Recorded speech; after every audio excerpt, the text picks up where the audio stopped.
Hey everybody, welcome to another edition of American Rambler. I'm your host, Colin Woodward. Thank you for listening to the podcast. On today's show, I have Jonson Miller. He is the author of the recent book, Engineering Manhood, Race, and the Antebellum Virginia Military Institute. That book came out in 2020. It is available in paperback. You can get it on Amazon. And he is a professor at Drexel University in Pennsylvania, in the Philly area. So we have a nice chat about his book and a little bit about how he came to be in the history profession. His path to being a historian is a little unusual. He started in the sciences and was interested in geology.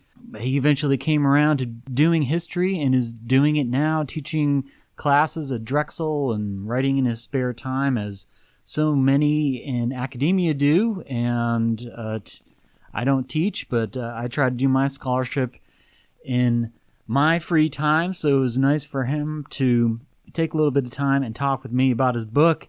And as so often happens with this podcast, I think of a question and then forget to ask it, and then afterwards maybe have to follow up with an email. But I wanted to ask him about how he got his name, because it is unusual spelling. It is Jonson with no H. Jonson Miller. I thought, maybe it was some kind of family name. But as he explained to me, his dad was a fan of Jeremiah Jonson, the historical figure, and the movie came out around the time that he was born, and his dad was a fan, and he thought about naming him Jeremiah, but did not want to do that because people would know how to spell it, because it is Jeramiah, not like the usual spelling.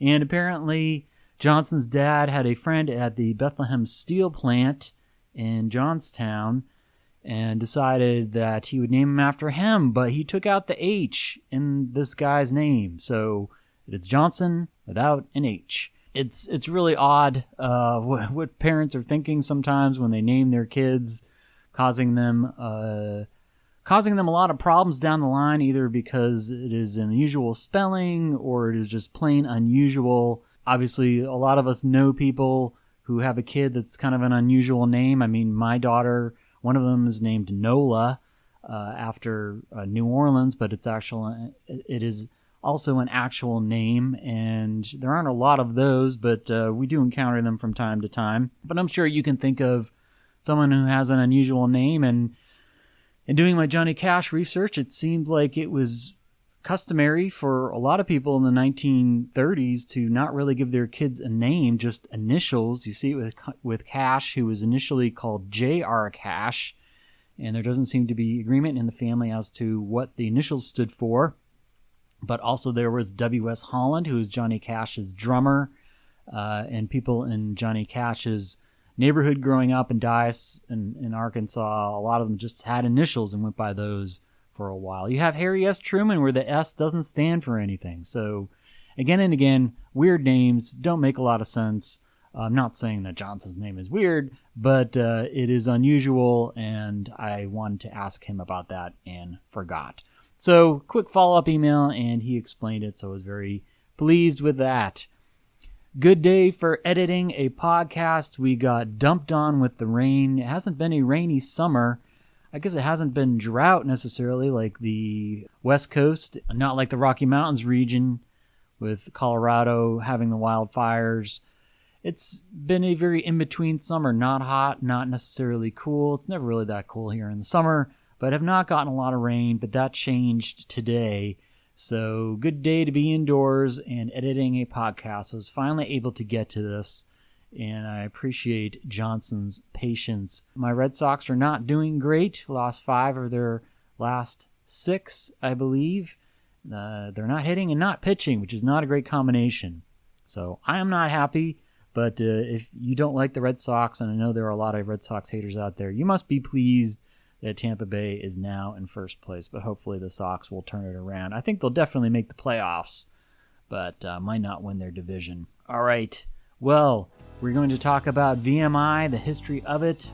So here it is, my talk with Jonson Miller.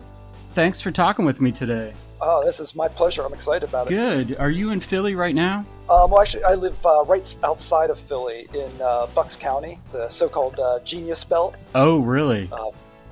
Yeah, you heard of that? Got the name Genius Belt because in the late 19th and throughout the 20th century, it was this place where all these great artists and writers, like the New Hope Impressionists, were a big art school, and Pearl S. Buck, the wood artist George Nakashima, worked here. Oscar Hammerstein, like Sound of Music, lived here.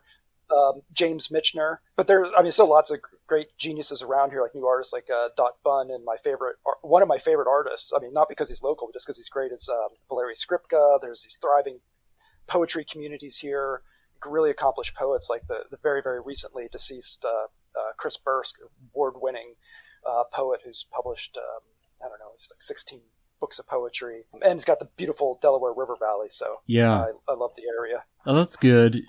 Well, Philly, people have a certain impression of Philly, which is probably quite counter what you just told me. It's kind of more like a working class, Philly cheesesteak, baseball, football town. You know what I mean? Like, obviously, it's a big city. There's a lot of culture there. And you just rattled off those names, which is really cool because I've only been there once, so I don't really have a great impression of it. I liked it, but I was only there for like one afternoon.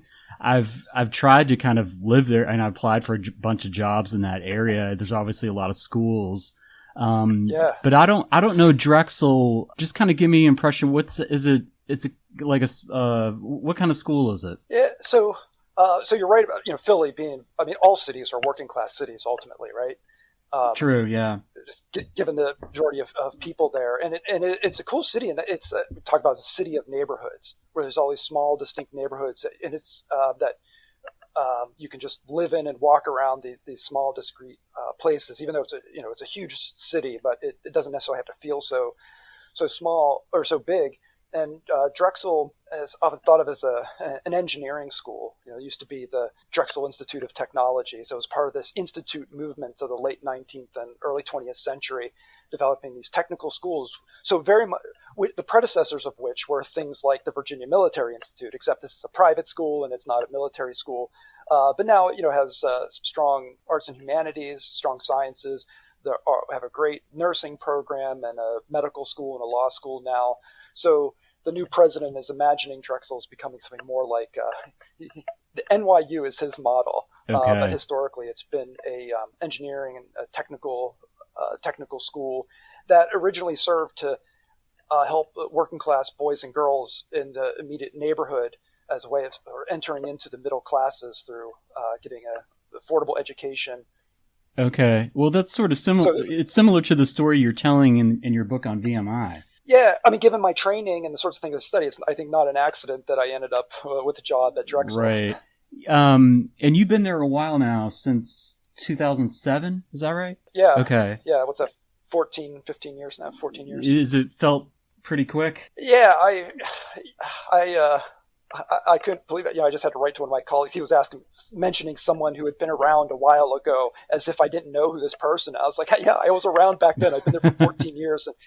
And as I wrote that, I couldn't believe it. I'm sure he was even more shocked that I've been around that long. Well, that's good. And obviously you like the Philly area then. Yeah, I love Pennsylvania as a whole. I love this region. Yeah. Are you from West Virginia? No, I'm from Pennsylvania. You're from Pennsylvania. Okay. Yeah, I'm from Johnstown, which is in the Southwest.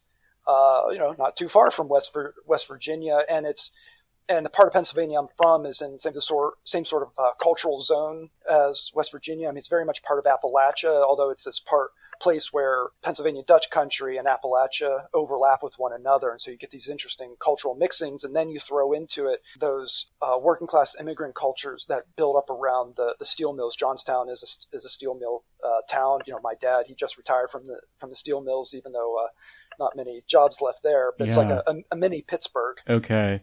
Well, it's such a huge state. You're going from Philly to Pittsburgh. It's like you're going from the East Coast to the Midwest. It's enormous. And that was that was the scene of the flood, right? Johnstown? Yeah, multiple floods. Okay. Yeah. Right. Yeah, so it certainly has a history there. And I have not been to, Philly was a while ago, but I have been to Pittsburgh a couple times, which I really liked. But obviously that's been a big transitional city, but it seems like it's doing pretty well. I mean, it's not as big as Philly, certainly, but I really liked it. Downtown was cool, and went to a Pirates game, and I don't know. I thought it was a lot of fun. But I love. Yeah, but you're talking about two different cultures, though. Pittsburgh versus Philly, right? I mean, yeah. I mean, their origins are very different sorts of things. Like you said, Pittsburgh really is a Midwest city. It's more like it's Cleveland. Right. But also like Philly, it is like these smaller neighborhoods. It's me that people in Pittsburgh don't quite realize how big of a city they live in. It's almost like many people in Pittsburgh seem to think they live in a small town. Right. And I would just, I would walk everywhere, and I'd go from one neighborhood to another. It's you can't get everybody everywhere on foot. I mean, it's too big for that. But you can go to these very distinctive neighborhoods through just walking around.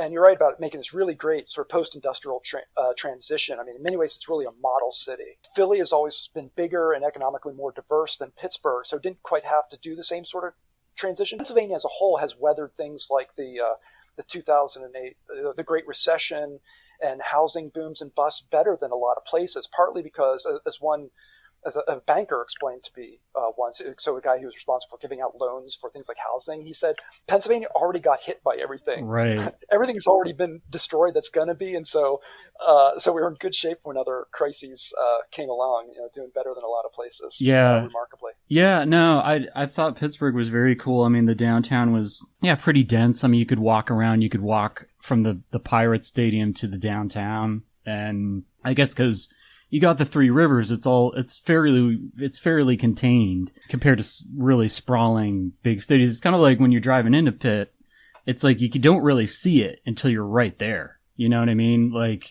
seemed like it was very kind of hilly, and all of a sudden it was like, bam, we're in Pittsburgh, versus other cities where it's just, miles around, you don't see anything. You go into Houston, it's like, there's nothing between like Louisiana and Houston. It's like, okay, I see it coming, but yeah, I really liked it. Yeah, and the heart of Pittsburgh is not in the downtown where you're hanging out, where it's, it's whatever, it's cool and fine. You can go see, they have a great world-class orchestra there to go see. But I think the heart of Pittsburgh is really in the small neighborhoods. It's in the Hill District and South Side and in Oakland, small neighborhoods. Yeah, but yeah, I would totally go back. I thought it was, and Philly. I think I need to spend more time there because it is pretty big. Because obviously there's a lot going on. As someone who went to school in West Virginia, was that a culture shock for you, or was it just kind of feel like an extension of Pennsylvania? Oh yeah, I was totally at home there. Okay. I went to school in Morgantown, West Virginia, up in the north, but also I worked all over. I had a job for one summer in Fairmont, further south, but then I also did other work. I was traveling for various things over the entirety of the state, and I loved the whole thing. I very much felt at home in West Virginia, because like I said, where I'm from, it's that overlapping cultural zones, the Pennsylvania Dutch and Appalachia. I mean, where I grew up is the northern end of West Virginia culturally, in a sense. So I love it there. It's beautiful. I was very happy living there. Yeah. Well, I'm kind of obsessed with this kind of stuff, but if you look at West Virginia, there's like this little strip kind of in the north that goes above the Mason-Dixon line. So there are parts of West Virginia that are pretty far north. And obviously there's a big history between Virginia and West Virginia. Like a lot of Virginians, even people that live in the western part, they don't know what's going on in West Virginia. I mean, it's kind of I've driven through it once on my way to western Maryland. I had a friend that I used to work with at Stratford Hall. She was from West Virginia. But obviously people have a certain perception of it. But I think if you're from western PA, it's very much kind of the same thing. But you wanted to be a scientist, or you wanted to talk about kind of your journey to the history profession or writing about history, you've got a degree in geology, correct? My bachelor's was in geology as well from West Virginia University. One of the things that really excited me initially about geology was just thinking about the geology of other planets, and then I got interested in sort of how the surfaces of planets form, so things like rivers and glaciers, and then from that ice age geology. And so I went to Wisconsin to study ice age geology, and I studied glaciation there in Wisconsin during the last ice age, and even went on to a PhD in geology at Virginia Tech. So that's how I ended up in Virginia. And I love the storytelling aspect of geology. Like what would things be like on other worlds? What would things have been like in the past? And how do we know? And sort of the puzzle, sorting through the evidence to try to figure this out, and the debating it and interpreting. But I'd also, from the beginning, from like the first day I walked into the University of Pittsburgh, which is where I started my undergraduate degree, and then transferred. From the beginning, I wanted to take a course on the history of science, and I just never got around to it. And then when I was working on my PhD at Virginia Tech, it was the last term I was going to be taking classes, and so I said, forget it. I'm just going to throw in an extra class there. I'll do the extra work. And I took a class in the history of science, and I was just blown away by it. And then I got more interested in the history of science than in doing science. But in some ways, it was the same sort of storytelling, the same interpretive sort of work. It's just on a shorter time scale than with geology. And so I ended up transferring to the Virginia Tech. They have it's a very rare thing, an interdisciplinary program in science and technology studies. So it's a history, philosophy, sociology, and politics of science and technology. Yeah, and so I ultimately shifted more towards the history end of things, but took courses in all of those fields, and initially doing course papers on the history of geology. But there was this overlap between geologists and engineers. It's a real historical overlap, and sort of ended up looking at engineers and writing my dissertation and ultimately a book about the history of engineering, particularly with the Virginia Military Institute as an early site for training engineers. Yeah. So it's actually a very logical, step by step shift from geology into writing this book on VMI. It all makes sense. If you say so. I think, everybody obviously has their own sort of journey. And then, a lot of people do branch off. But at the same time, I'm still studying the Civil War, kind of got into it when I was like 15, and things happen, but I can't say I've made as big a leap from, interplanetary geology to antebellum VMI. But I just want to ask a quick question. Almost sounds like astronomy, really. If you're talking about geology of other planets, that is astronomy to a degree, right? Well, you would use remote sensing, obviously, to get your evidence about geology. But of course, that's not so different from what you do here on Earth as well. Right. You could use satellite data, including radar imagery and just straight up visual cameras from satellite, or just aerial photographs to do analysis of surface features. So if you want to understand things like the history of a landscape, and so things like floods or the comings and goings of massive ice sheets during the Ice Age, you could use remote sensing. But of course, you would also go out into the field and test things and dig, and I got drilling trucks and would drill down in the ground to pull up samples. Go down maybe, I think the deepest I went was about 120 feet.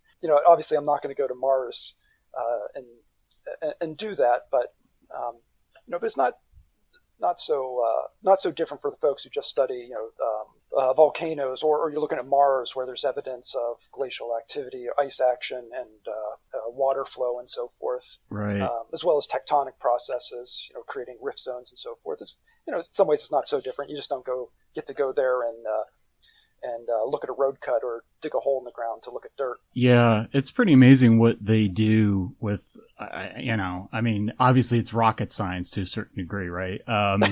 But no, I think I really liked astronomy in high school. I had a great astronomy teacher, and maybe if some things had gone a little differently, I might have gotten into that. I don't know if I could have handled some of the heavy math, but I've always found that really interesting. And so let me just ask you a quick question. Like, okay, the outer planets like Neptune, Jupiter, stuff like that. They're like gas planets. So could you land something on them, or is it essentially like translucent? Like the makeup of those outer planets, what would that be like? And so there's some sort of rocky core at the center of those. Okay. And what you do is you would send out. So we've sent out various probes to orbit around them, take photographs. But you can also then drop. The next step is going to be dropping sensors down into those massive, thick atmospheres that could take recordings as you go down deeper and deeper into the through this massive gas atmosphere. That's like I don't know, a quarter the size of the sun or something. They're huge. Yeah. And I don't know. I guess if you hit the rocky core at the bottom, first of all, it would have to be a really sturdy thing, because the massive air pressure of all of that gas up above you would also be absolutely crushing. But I suppose if you get something down that was sturdy enough, you could then. This is off in the future. You could dig into that rocky core and see what's there. Okay.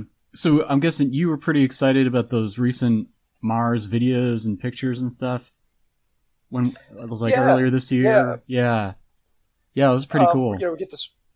Our view of Mars has been utterly transformed from. I don't know how old you are, but from at least when I was a kid, this dry, lifeless place, not very dynamic. Sure, there's some volcanoes there, but now as satellites and photography improved, seeing all of a sudden it's like, wait, there was water flowing there. There was possibly glaciers there. There was this more dynamic place that possibly was hosting life at some point, and perhaps even still today. So it's great to see now these close-up pictures as well, seeing a more dynamic place. It's not quite so different from us. Well, to give you an idea of how old I am, I do remember Carl Sagan, and good. I saw Total Recall in the movie theater, so that gave me a very realistic view of what Mars life would be like. Yes, of course. The science is a little shaky. It sounds like we're about the same age. Yeah, right. I think that, no, I mean, to be honest, like, I think that did kind of change people's perception a bit of like, well, maybe we could colonize another planet. I mean, that movie was ridiculous, but I mean, there seems to be some science behind we could obviously land people there. I don't know if we could live there for an extended period of time, but at least that possibility seems to be out there still. I don't know if it's going to happen in our lifetime, but it might be Richard Branson. It might be Richard Branson who lives there. I don't know. Yeah, and that wouldn't really solve our problems here on Earth, would it? Right? Certainly not. I mean, we might all have our particular picks for who we'd like to send there that might improve life on Earth. Yeah. But, that's not going to... Going to Mars won't...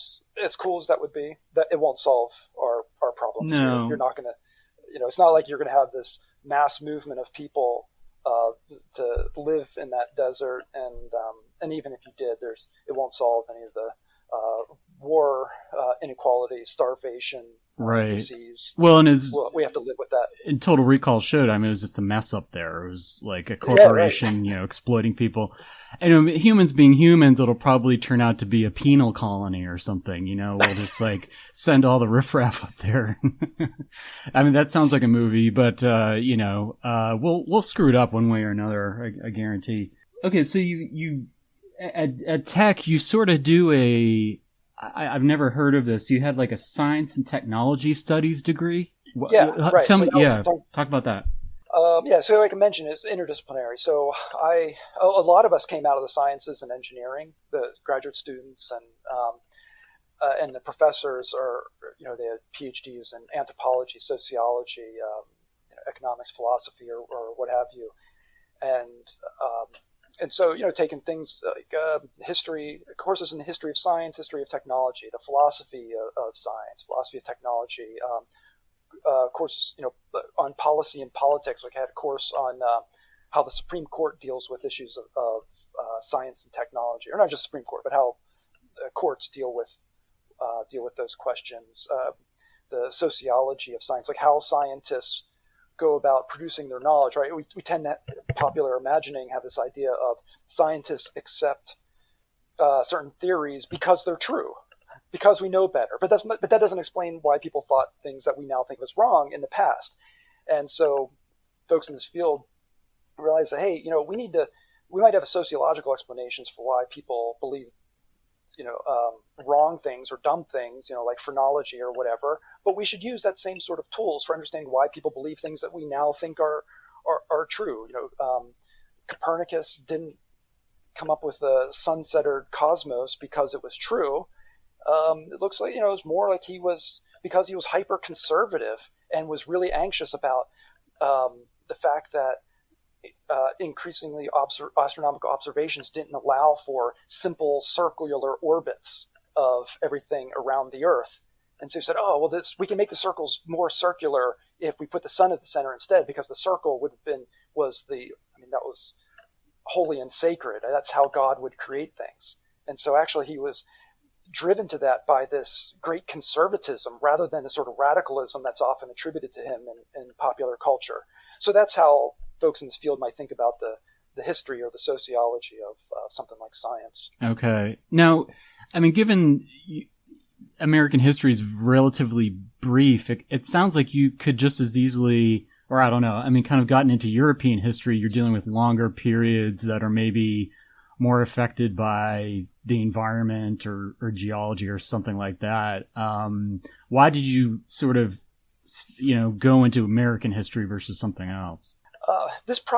So research projects often, as you know, just sort of can come out of some weird random places. Yeah. Just as you might randomly end up in history instead of geology, and we had a course in the history of the history of science and the Enlightenment, and I was really busy that term, and I needed a simple project for my course paper, because every course you had to do an original research project, which is a lot of work. So I went to one of my professors, like, hey, I need something real quick and easy. And he said, I've always wondered where VMI came from. It's this weird school, seems to pop up out of nowhere and makes no sense.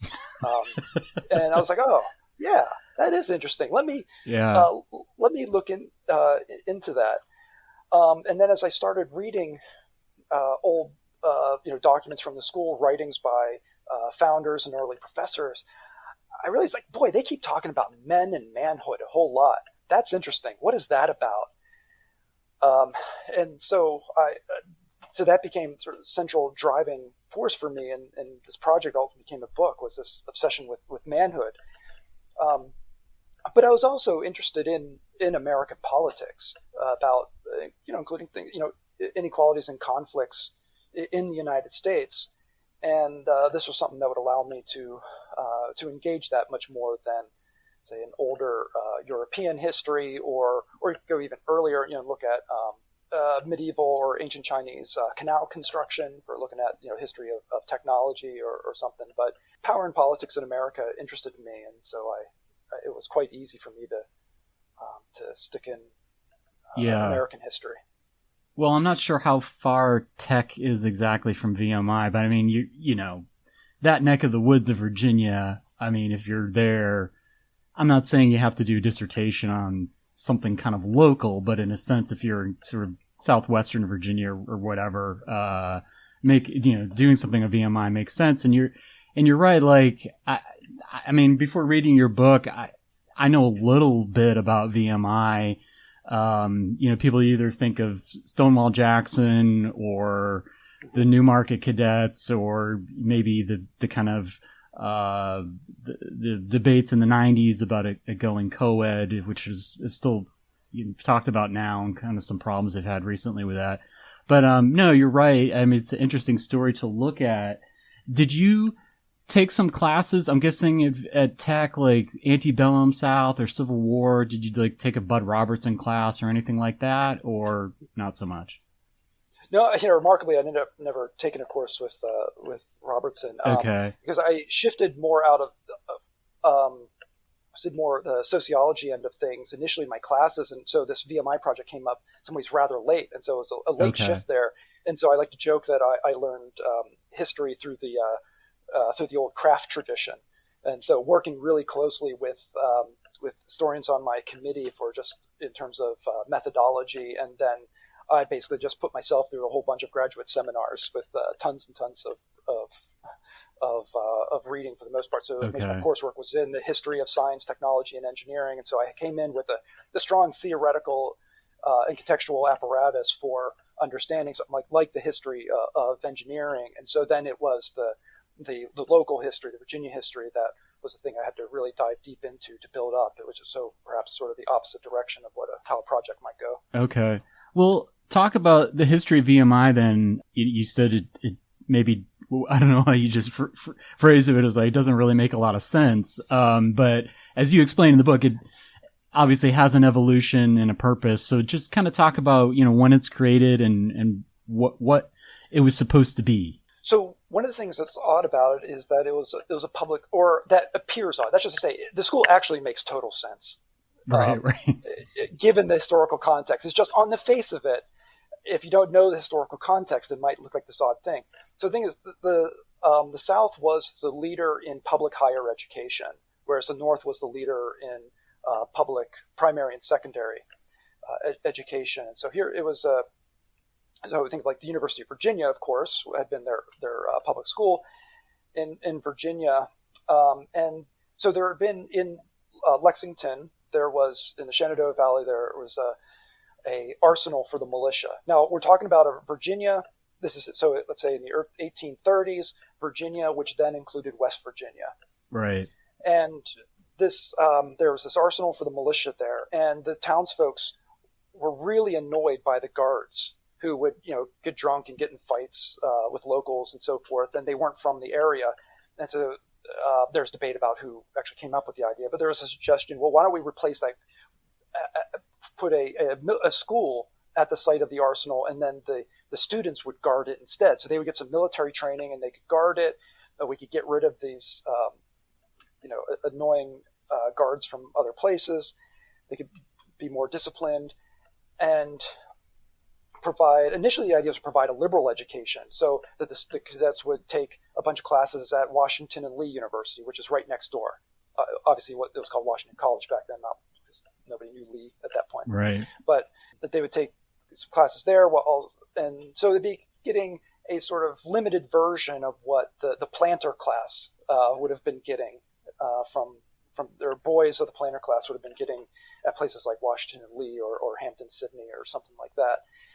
The school opened. It took a while to actually get open, but it opened in 1839, and ended up, instead of this liberal education that would then compete with the other colleges, and it ended up with a totally different sort of education. Now there was the military training, but then also mostly math and science and engineering. And within a few years, it was offering one of the most thorough math and engineering trainings that you could get in the United States. All this modeled after West Point. But one of the ideas for the folks who were pushing this in the western part of the state there, in like Rockbridge County, is especially, so that was an area where the Scots-Irish descended folks dominated the population there, as opposed to east of the Blue Ridge Mountains, where white folks were predominantly descended from the English, and certainly the planter class was. And there was all these conflicts between the two parts of the state. Obviously, West Virginia ultimately seceded. There have been threats of West Virginia seceding since the 1820s. And one of the reasons was political conflicts, because in the 1820s, most states in the U.S. allowed all white men to vote. Virginia held on to land requirements for voting until 1850. And so the folks in the West, these predominantly Scots-Irish folks, were disproportionately disenfranchised. And besides that, the Constitution of Virginia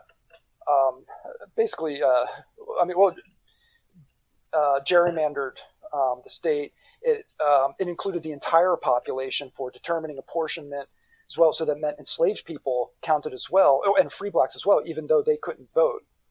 And so again, this, because most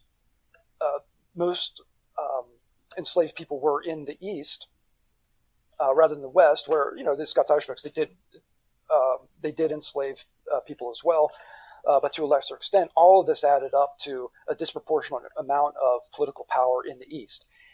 And there had been a constitutional convention in the 1820s there to try to, where the folks in the West hoped to correct some of this, but it didn't happen. They didn't get what they called the white basis for apportionment. That would include only the white population that was actually, had voting rights, or at least the men did. And they didn't get all white men being able to vote. My argument is that the school emerged as sort of a strategy for demonstrating the equality of white men. The Scots-Irish folks were obsessed with education. Not that they often couldn't afford it, but they were obsessed with education. And so establishing the school was perhaps a logical strategy for doing this. So the school would train poor white boys who wouldn't normally otherwise be able to afford an education, and provide them a means of entering into you wouldn't call it middle class at that time, the middling classes between the yeoman farmers and the planters, as a way of sort of elevating poor whites and of enabling them to then demonstrate their virtue and demonstrate the inherent equality of all white men, which could then be an argument for all white men being able to vote and participate in politics. Yeah, it seems to be something that really kind of reflects the Jacksonian period, right? I mean, I know it's started a little after Jackson's out of office and everything, but all these themes that are going on here, you're talking about like yeomen versus planters and eastern versus western portions of the state, universal manhood, suffrage, that kind of stuff.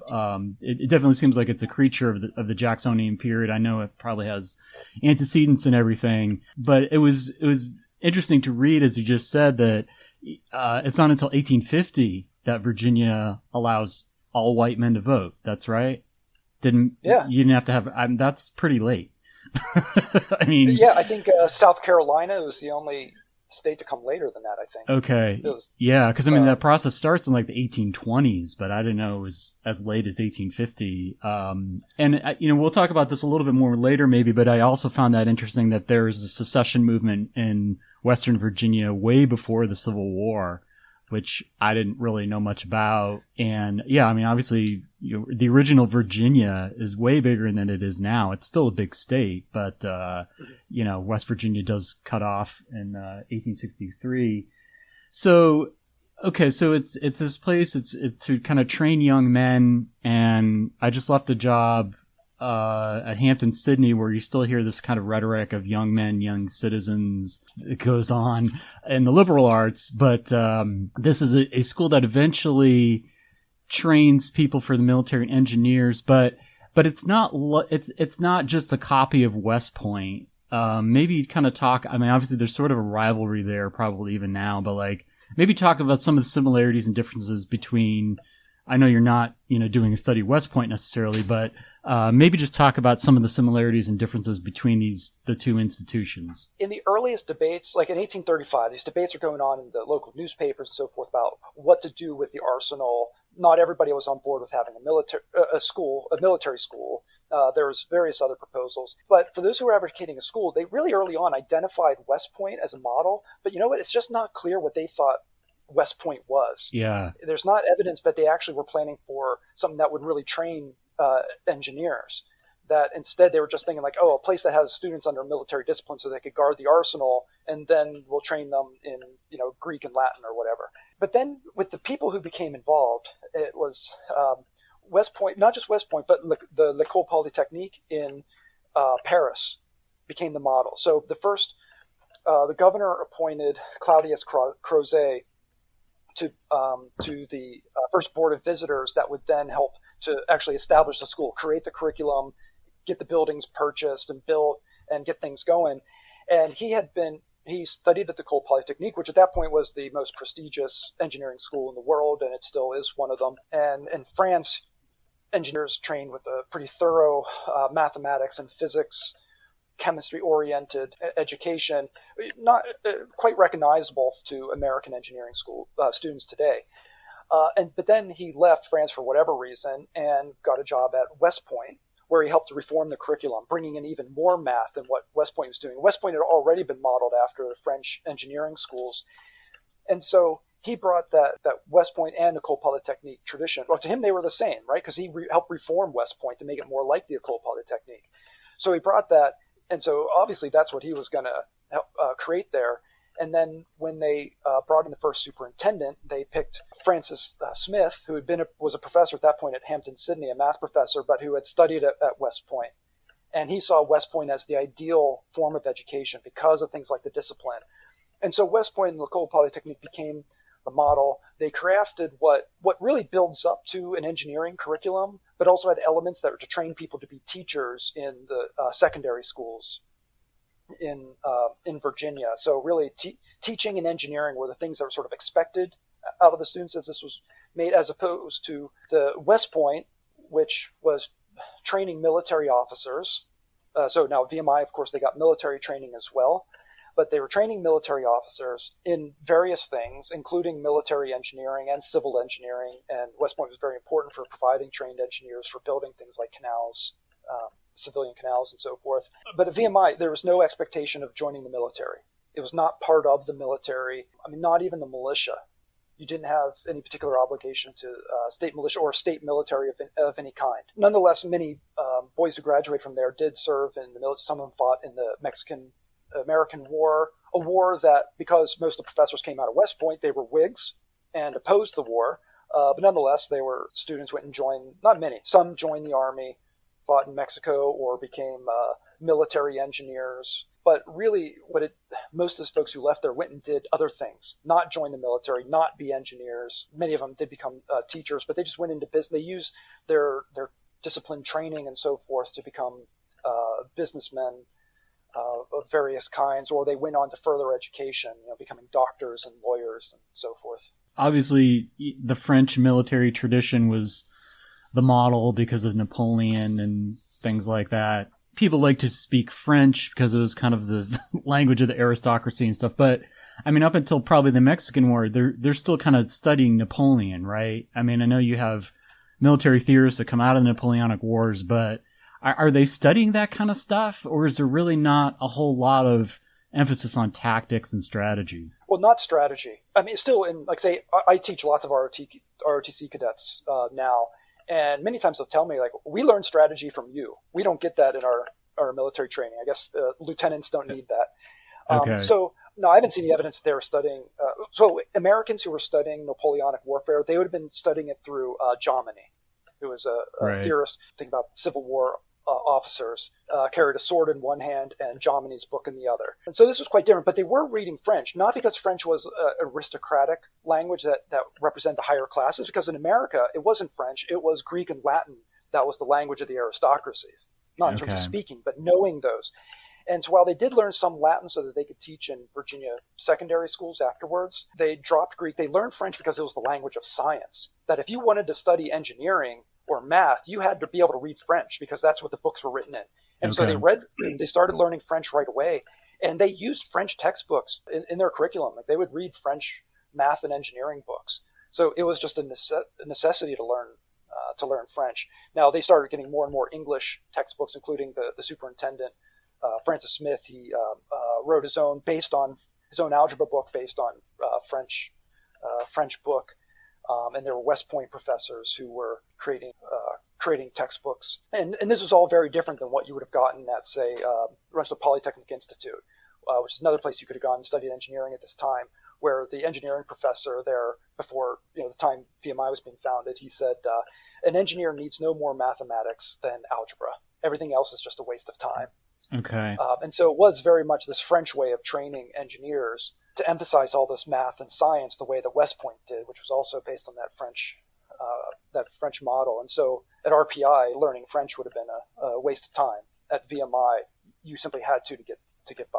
Yeah, well, I mean, these guys who go on to fight in the Mexican War and the Civil War, I mean, some of the biggest names are trained as engineers, right? I mean, Robert E. Lee, although he's West Point, but you got to figure out how to build fortifications, entrenchments, and where to put the artillery. Now, Jackson, he ends up teaching there, but I forget, like, what was his? Do you know what his background was in terms of, like, where he went to school? Yeah, he was West Point. Okay. Virtually everybody who taught at VMI went to West Point.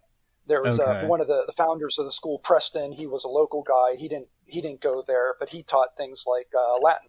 But almost everybody was trained. It almost seemed like that was the qualification for being able to teach there. And so that's how Jackson got there. And as sectional tensions increased in the U.S., there was one report, that there was simply no way that they could hire a Northerner. And so at this point, you got to hire someone from the South. You got to hire someone who was trained at West Point, who could handle the curriculum of VMI. Okay. All right. That slipped my mind about Jackson being at West Point. Yeah. But he's just such a weirdo. I just can't imagine him being at West Point. But, of course, Edgar Allan Poe went there too.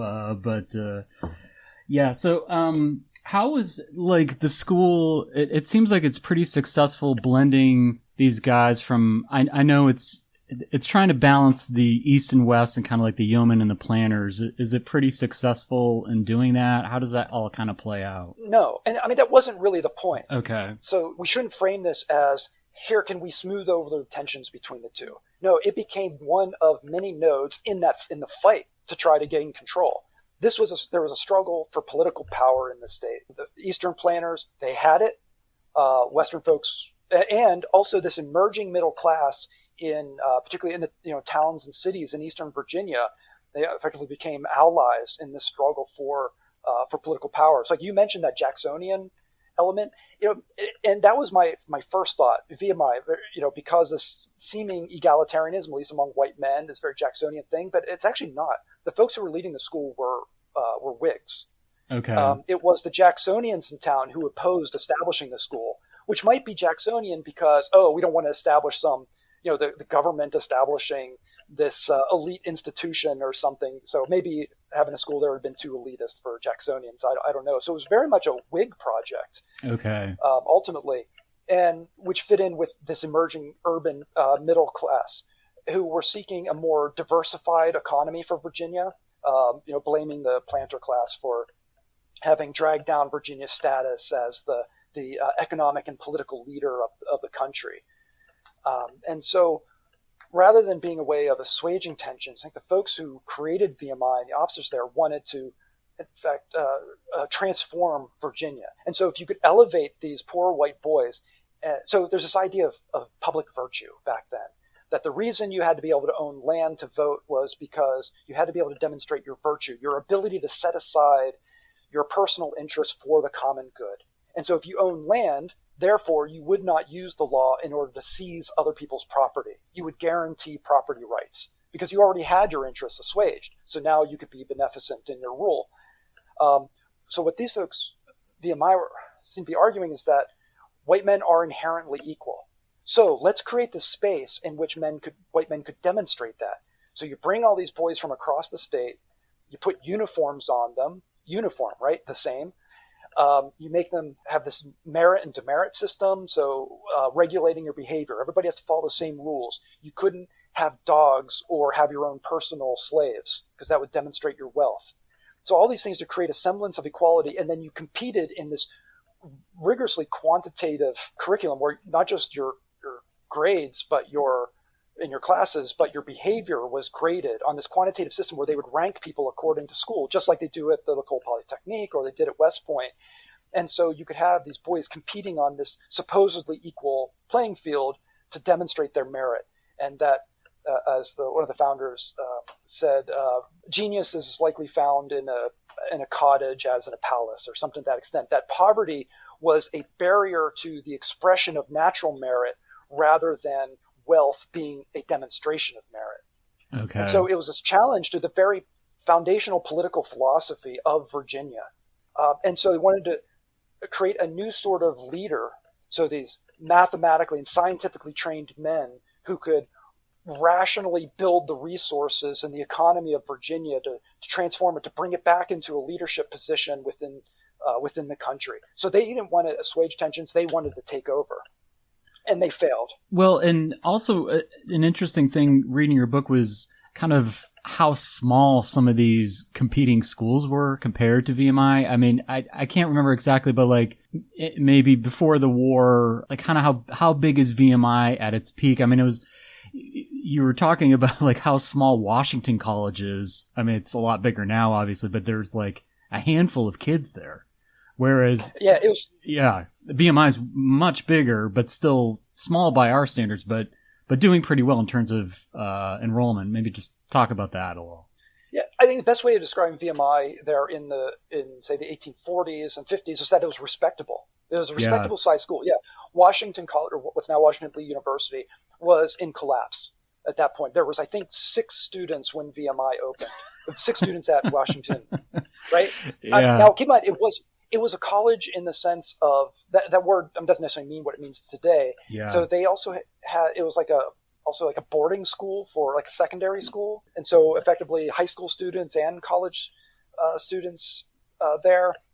And even with that, it was falling apart. And many folks feared that VMI, another publicly funded school, would destroy Washington and Lee. It turned out it may have actually helped it. Yeah, so Washington and Lee and Hampton-Sydney, they both lagged behind the enrollment of VMI. So within just like 5 years, I think VMI had like 100 students. It might have doubled that by the time of the Civil War. UVA was at that time, so let's say 1845. VMI had about 100 students. UVA, I think, probably had about double that.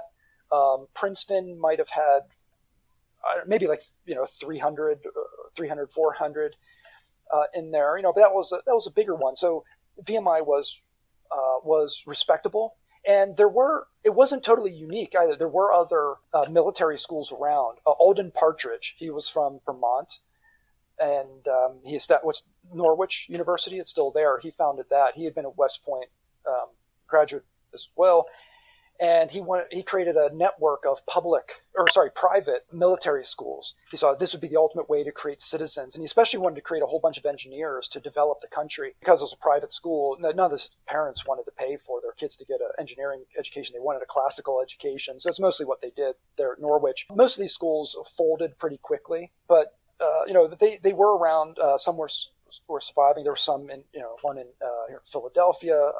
And in Delaware. And so some of these places were around, but what really VMI was really distinguishing itself from the classical colleges. Again, the schools that the planter class were sending their sons to. So instead of getting that, learning Greek and Latin and liberal education, learning math and science and so forth. Because imagine if VMI had been established as a liberal college, just happened to have military training. How would it have competed with these more prestigious schools, especially because you'd have been bringing these poorer white boys into it, right, not the sons of the planter class? How would it have competed? But by taking on this distinctive curriculum, they could then make an argument that, we can't be as good in liberal arts, but actually this way of training people is better. They actually argued for the superiority of their form of discipline and their form of their curriculum, that they were actually a superior school, and they did attract, they ended up not being entirely, they weren't like all poor white boys. There was actually boys from Midland classes, but also there were some sons of state legislators who went there. So it was actually remarkably successful in both attracting students and gaining respectability within the state. It quickly became a very respectable institution. Yeah. Which is remarkable. Well, and for people that don't know, I mean, VMI and Washington and Lee now are basically they're right next to each other. I mean, it's kind of like one big campus. I mean, not even a wall between them. Right. So if you're at Maybe one, you're at the hedge. other. Yeah, right. No, I mean, it's a very nice area to visit and everything. And obviously, Robert E. Lee transforms Washington College, and now it's sort of a...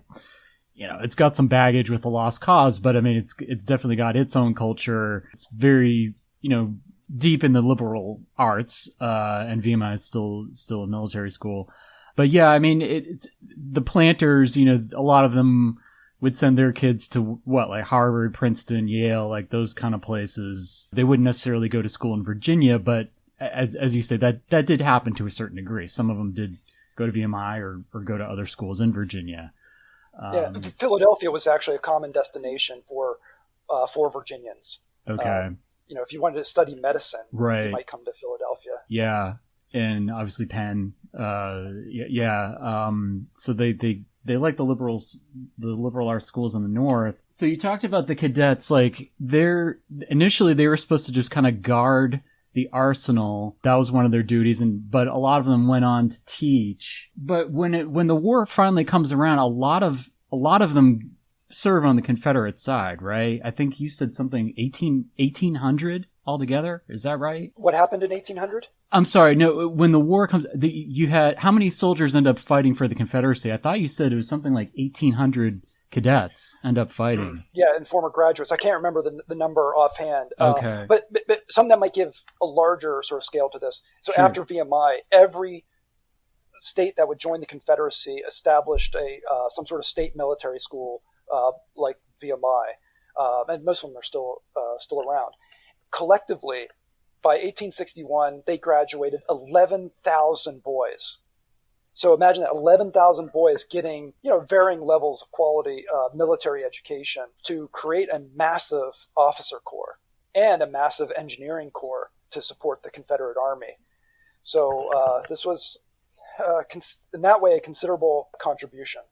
So 11,000 throughout the Confederacy, you said? Yeah. Okay. I didn't know about that. So they created military schools in every seceded state. Because obviously they're thinking this isn't just going to be 4 years. This could be whatever, the rest of our lives. Yeah, go ahead. Not really. No? Okay. So again, there wasn't the expectation of military service when you went there. Okay. So here you had state cadets and pay cadets. So state cadets were the sort of the original envisioning of the school, was that in exchange for their service in guarding the arsenal, they would receive a free education. Except there were still fees that they had to pay for certain things, books and uniforms and so forth, which actually kept the poorest of white boys out of going there and really made it accessible to the boys of the middling classes. And you had pay cadets who had to go through all the same courses, all the same military training, all the same discipline, but they paid for the privilege of going there. They paid tuition. Now, all of them had to guard the arsenal, no matter what, whether you're pay cadet or state cadet. But the state cadets also then, soon after it was founded, had acquired the additional requirement of then teaching in one of Virginia's schools for 2 years. And they did. So this VMI massively increased the number of available teachers. It's public, or not just public and private primary and secondary education in Virginia was disastrous. There was so little of it. And so VMI provided many teachers, and also many of them taught at universities as well. Some went on to like at Hampton-Sydney or what have you, especially teaching math. And so because of this teaching requirement, that's why VMI was teaching Latin alongside French, because these boys were going to have to teach at least some basic Latin in the secondary schools in Virginia. And so there wasn't this expectation of like, oh, okay, now from here I go into military service. Like today at VMI, probably most of the cadets are probably also in ROTC. Yeah. And so are expecting to enlist, spend, at least a few years in the military, if not a career. I just kind of took that for granted thinking about VMI now that, obviously, yeah, you're going to go into the Army or Navy, whatever, but it didn't start out that way. And I know it's a different school, but being at Hampton-Sydney 2 years, you are kind of back in time in a lot of ways because it feels sort of like a military school from the 19th century or something. I mean, they're not studying that and they're not studying engineering, but it's all male. It's fairly small. Rural campus. It kind of feels like they're preparing people for whatever the government, military, intelligence kind of has that feel. So reading this book, it's all very fresh in my experience. This kind of young men, young citizens, manhood. But in terms of the racial attitudes, because I mean, the subtitle of your book is Race and the Antebellum VMI. Were there things that you sort of found surprising, or does it feel sort of standard stuff for, the antebellum period? Maybe just talk a little bit more about how race works into this story. Yeah, so it's in some ways white supremacy was foundational to it, but in other ways things were very complicated. Yeah. And so you think about the founding of the school and this idea of creating the space in which white men could demonstrate their equality, right? I mean, as historians, you and I, we would, we are forbidden from saying, oh, well, that's just the way things were back then, right? So, no, they weren't. There's reasons why VMI was just for white boys.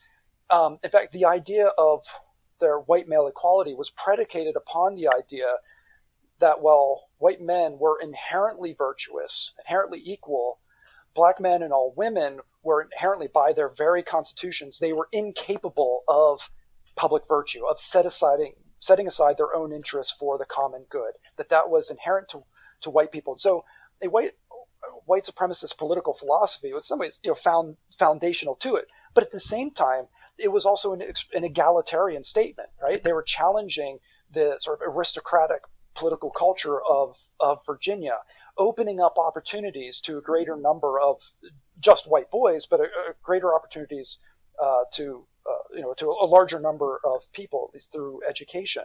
And the whole point was it was class elevation, to raise up white boys into the middling classes and give them more opportunities. But then you get the cadets. That's the people creating this institution. Then you get the cadets. Remember, they were coming from across the state, and so they brought a variety of views with them, coming from various classes, various denominations. As far as I could tell, everybody was Christian, but various denominations which brought their own politics with it. Some English descended, German descended, Scots-Irish descended, and so you would expect variation in attitudes towards race and slavery. And so when you get into the 1840s, this comes out as a bit of a conflict regarding slavery. So here you got this institution where the institution enslaved people. Cadets there found a commitment to white supremacy and slavery in their daily lives, and that enslaved people, made their food for them and washed their clothes, instead of having that be part of the discipline of the cadets, where they rotate through, washing everybody's clothes or something, or everybody washes their own clothes. Instead, they had enslaved people do that. So there was that commitment to slavery there. And remember I said about the teachers going out and becoming teachers. One of the arguments that officers of VMI made to the state legislature for funding was things like, hey, you don't want northern teachers coming down and teaching in our schools, because if you do, they might be talking abolitionist stuff, and you don't want that. So we need, quote, native teachers who will defend slavery in the classroom. Okay. And so there's that commitment to white supremacy there. But then in the 1840s, a conflict did emerge there where, as you know, in 1830, Virginia almost passed a bill for the gradual abolition of slavery. Right. Because basically it was a security concern. If you enslave people, they will revolt and white people will die. And the profitability of slavery was declining at that point. Anyway, maybe we should just do away with this. Even in the 1840s, folks in Rockbridge County around VMI, the elite there, they signed a manifesto or whatever supporting the abolition of slavery. They tended to backtrack on that by the 1850s. And at the 1850 Constitutional Convention, where all white men did get the right to vote, the conservatives in the East, they pointed out that seeming abolitionist sentiment in the West as an argument against enfranchising all white men, saying if you do that, those folks are going to vote to abolish slavery. And so the representatives from the West had to defend themselves as being fully committed to slavery and white supremacy. But there was certainly little support for secession among these more Scots-Irish sorts of folks, among the Whigs who were teaching at VMI. But on the other hand, you said something like the superintendent, Francis Smith, who was from the eastern part of the state. He enslaved people. And he got furious that a bunch of artisans and working class guys got together to discuss the question of secession and slavery, and issued a statement. He said, how dare these lower class folks step out of line? These folks are traitors to Virginia, to denounce secessionism. And the other elite slave owning folks there in Rockbridge County, they complain about Smith being like, man, this guy, he is so over the top in his support for slavery that his attitudes are fit only for South Carolina, as they said. Right. And so there were conflicts there, but once a conflict that existed throughout much of the Confederacy. In 1860, probably no state had a majority of people supporting secession.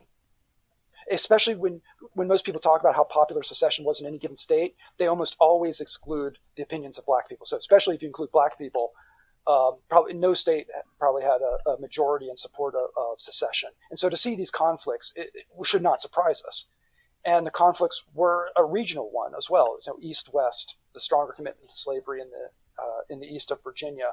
And so you bring boys from across the state, there would be conflicts in their views, and that was expressed. But once the war came, VMI fully reoriented itself towards the defense of slavery and the defense of the Confederacy. Okay. In terms of like you reading documents, were there students who were ever really writing about slavery?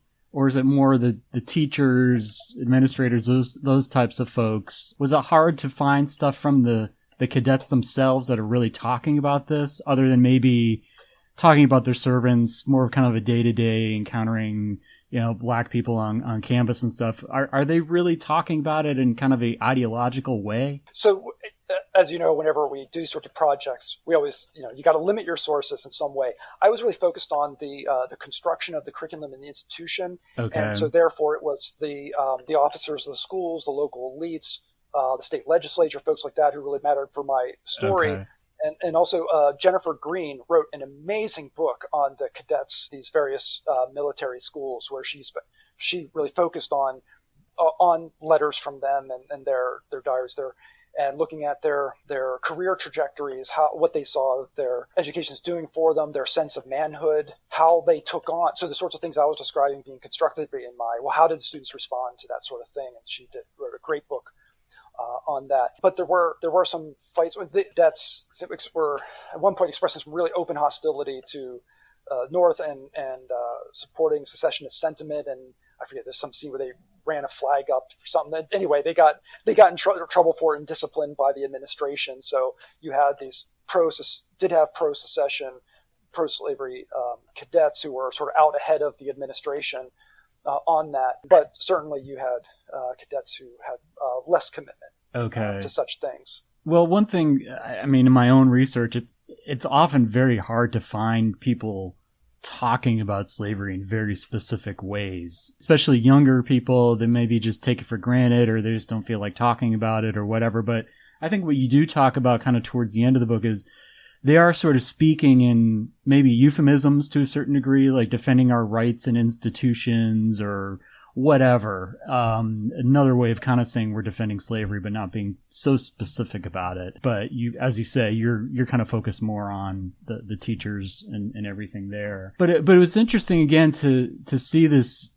secession movement in Western Virginia that eventually does happen. I kind of feel like there is still sort of, well, we're in a weird political time now, but you still kind of hear people say that in what's left of Virginia, which is, still a big state, but you hear about secession and stuff like that. I know this maybe goes outside the scope of your book a bit, but like this movement during the war to break away, can you talk about that a little bit? Like, was there any danger that maybe the area encompassing VMI would have gotten sucked into that? Like, maybe just talk about that breakdown a little bit and like why, if you can, why Western Virginia sort of splits off the way it does.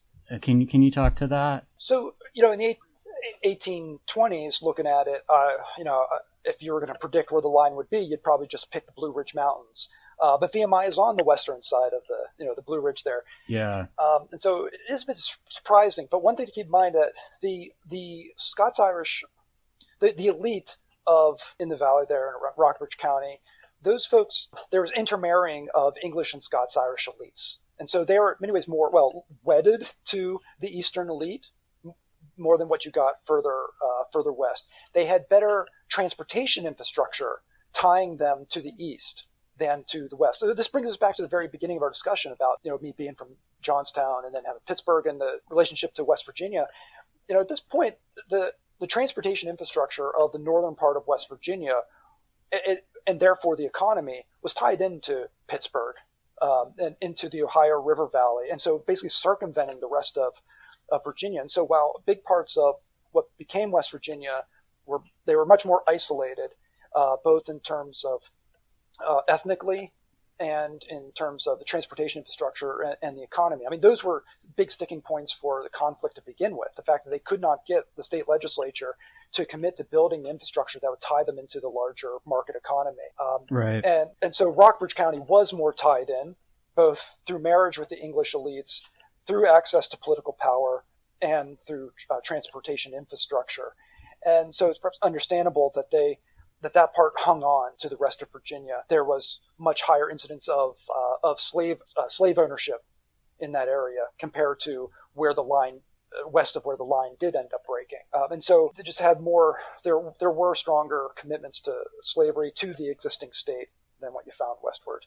Okay. Because in Civil War historiography now, you know, there's that classic question of, you know, internal, external pressures on the Confederacy and how united the Confederates were behind the war effort, and looking to West Virginia as an example of, well, there's so much discontent in Virginia itself that a big chunk of it breaks off midway through the war. But, you know, as you just said, I mean, this goes back a ways. It wasn't just necessarily something that happens during the war. I think the war puts pressure on that to finally happen, but it had been there for a long time. Western secession was a reflection of longstanding economic and political interests. Yeah. Rather than an ideological commitment to unionism or something. You know, it's easy to have ideological commitments to something that's in your economic interest. Yeah. Right. And I mean, you see this East-West split in a lot of states in the Confederacy. It doesn't get to the extreme that it does in Virginia, but you could look at Tennessee, or you could look at North Carolina. It's kind of the same story playing out. New York, yeah. I guess that's all the questions I had. I mean, do you have another? It probably just feels like you just finished, but are you working on something new right now? So, just the very, very beginnings of a project. Since then, I've written an article on Welsh. There's a big coal mining disaster in Pennsylvania, 1869, where it was, the majority of the folks who died were Welsh miners, Welsh immigrants, and so I looked at how this tragedy revealed immigrant identity there in the late 1860s, and so looking at sort of a transatlantic Welsh community. But as a teaching professor, I teach full-time and don't get paid to do research. I have very limited time for it, but I'm currently just starting to dig into the history of the concept of race war. Okay. In America, which is still current, unfortunately. We all live in the past. Yeah, well, dealing with the Dylan Roof story, and I mean, I guess he wanted to start a race war and everything. Did you watch The Crown? That show about the English monarchy? Uh-huh. That episode with the Welsh mining disaster? Uh-huh. That was rough. Yeah. So it was 100 years after the one that I wrote about. Okay. So that was, everybody in America heard about that. You know, I remember, you know, my grandmother told me about it, and especially being from coal mining part of West Virginia, right, or of Pennsylvania, we could could really identify with these Welsh miners. In fact, the coal seams were the same as those in eastern Pennsylvania. The Welsh coal miners would come over and be like, "Oh, I was already digging this coal in back in Britain." It's the same thing. It's the same coal seams, just separate. You know, they didn't know about plate tectonics then, but it was literally, and then they got separated by continental drift. That was a massive national tragedy, and it's interesting how these sort of coal mining disasters you see across the globe, the way that they become international news and international tragedies. So look at the miners who got trapped in Chile, for example, a few years ago. There seems, I don't know if it's something of anywhere that has mining, sort of a shared mining culture, perhaps, that draws us to one another's tragedies. It's a terrifying job to think about doing. I mean, I don't know how these guys do it, but I think I'd watched the Chernobyl show. And then a few weeks later, I watched that episode of The Crown on the Welsh disaster. I was just like, "Whoa, I'm getting some really heavy stuff on cable here." But so, are you teaching this summer? Yes, okay. I'm teaching 2 courses. I've been teaching online for over a year now because of the pandemic. I'm teaching a course on the historical Jesus, which is a hobby of mine, not my field of study at all. Oh wow! And also a course on American Indian history. Wow. Well, you're really covering some ground there. So, well, the fact that you're teaching a lot, that you're able to get this book done, congratulations on that. And I know it's hard to find time at any time to work on a book, but if you got a full teaching load and everything, especially during the summer, so I hope that all goes well. And it was great talking with you. Thanks for taking the time today. Yeah, thank you. And likewise, I hope you can carve out that time for your Johnny Cash book. I'm trying to finish up, dealing with image permissions and stuff like that right now. Oh, great. So you're towards the end there then. Again towards the end, but I switched jobs again, so I'm kind of trying to get settled in there. But yeah, some point next year. Great. But good luck with everything. Have a great summer. It's great talking with you. Okay. All right. Yeah, thank you very much. I really appreciate you having me on. All right, you're welcome. Take care. All right, that was my talk with Jonson Miller. I hope you enjoyed that. Once again, his book is Engineering Manhood, Race in the Antebellum Virginia Military Institute. Best of luck to any teachers who are doing it again this fall in the midst of the pandemic. I know it's not going to be easy. And my kids are going back, and they're going to have to wear masks. And I think, parents are definitely a little uneasy right now, especially if you have a kid who's too young to be vaccinated. But hopefully things will go okay. You can help out this podcast by buying my book, Marching Masters, Slavery, Race in the Confederate Army, available through University of Virginia Press. Haven't sold a book in a couple weeks, so if you could buy one, that would help me out a little bit and help with the podcast, at least in terms of morale, and keep it going. But trying to get that Johnny Cash book done and past another milestone this week, responding to my readers and sending that off and some other things. All right, I'll be talking with you soon. Take care. Bye.